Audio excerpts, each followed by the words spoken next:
পৃথিবীর সব একদিকে আর মায়ের পায়ের নিচের জান্নাত অন্যদিকে। আজ শুনব এক পাগল ছেলের ভালোবাসার মহাকাব্য। মা, আজ তোমার প্রিয় লাল শাক রান্না করব, তুমি দেখবে কত মজা হয়। বাবা আদিল, আমার এই অকেজো শরীরের জন্য তোর অনেক কষ্ট হয় রে। মা, তুমি আমার কষ্ট নও, তুমি তো আমার জান্নাত। তোমার সেবা করাই আমার কাজ। আদিল, তুই আমার সোনা। মা, এবছর তোমাকে নিয়ে আমি আল্লাহর ঘরে যাব। তোমাকে আমি হজ করাবই।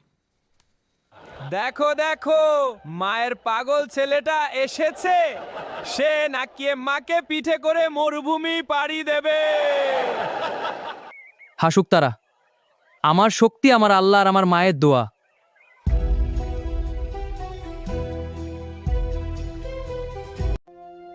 দোয়া করি বাবা, আল্লাহ যেন তোর এই ত্যাগ কবুল করেন।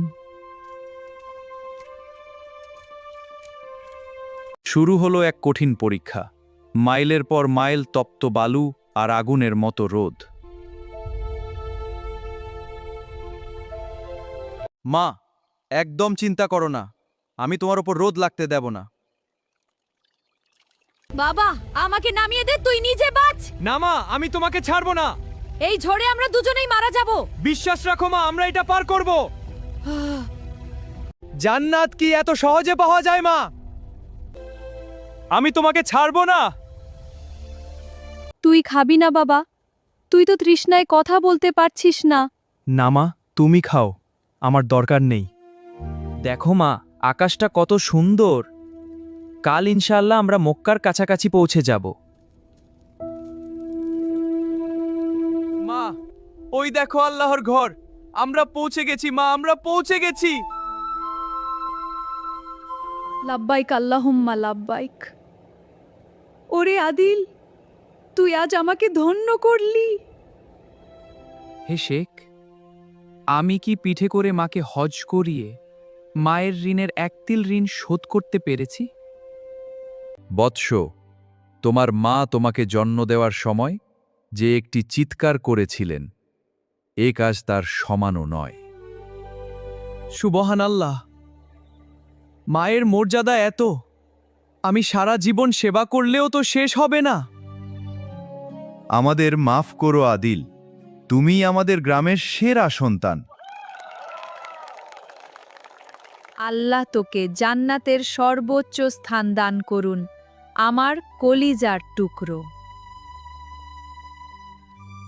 আদিলের ভালোবাসা পুরো গ্রামের চিত্র বদলে দিল। সবাই বুঝল জান্নাত ঘরের ভেতরেই।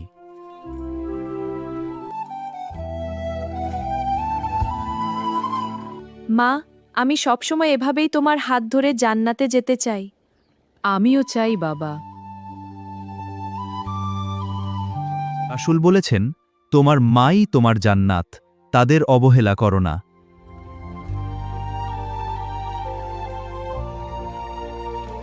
মা, তোমাকে অনেক ভালোবাসি।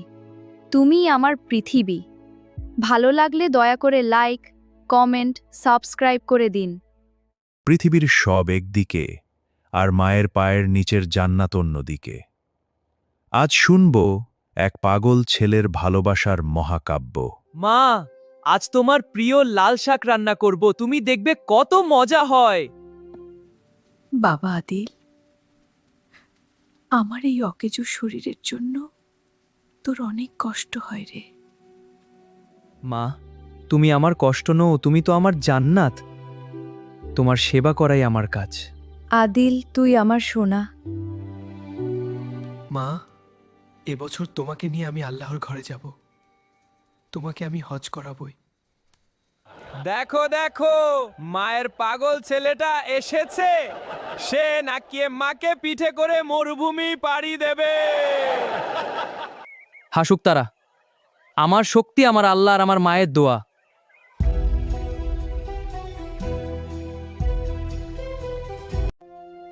দোয়া করি বাবা, আল্লাহ যেন তোর এই ত্যাগ কবুল করেন। শুরু হলো এক কঠিন পরীক্ষা। মাইলের পর মাইল তপ্ত বালু আর আগুনের মতো রোদ। মা, একদম চিন্তা করো না, আমি তোমার ওপর রোদ লাগতে দেব না। বাবা আমাকে নামিয়ে দে, তুই নিজে বাঁচ। না মা, আমি তোমাকে ছাড়বো না। এই ঝড়ে আমরা দুজনেই মারা যাব। বিশ্বাস রাখো মা, আমরা এটা পার করব। জান্নাত কি এত সহজে পাওয়া যায় মা? আমি তোমাকে ছাড়বো না। তুই খাবি না বাবা? তুই তো তৃষ্ণায় কথা বলতে পারছিস না। না মা, তুমি খাও, আমার দরকার নেই। দেখো মা, আকাশটা কত সুন্দর।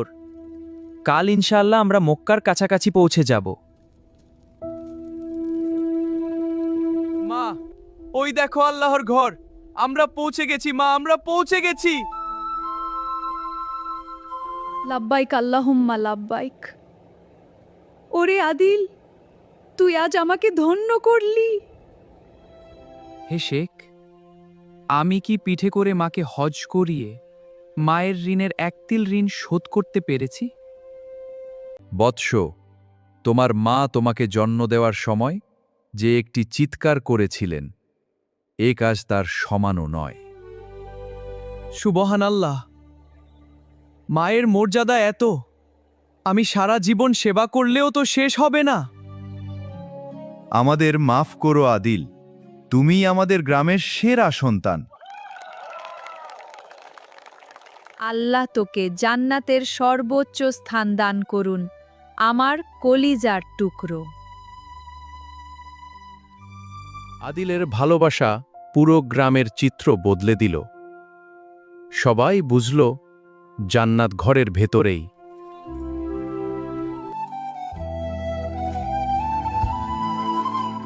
মা, আমি সবসময় এভাবেই তোমার হাত ধরে জান্নাতে যেতে চাই। আমিও চাই বাবা।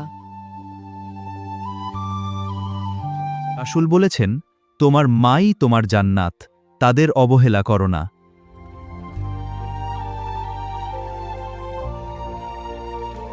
মা, তোমাকে অনেক ভালোবাসি। তুমিই আমার পৃথিবী। ভালো লাগলে দয়া করে লাইক, কমেন্ট, সাবস্ক্রাইব করে দিন।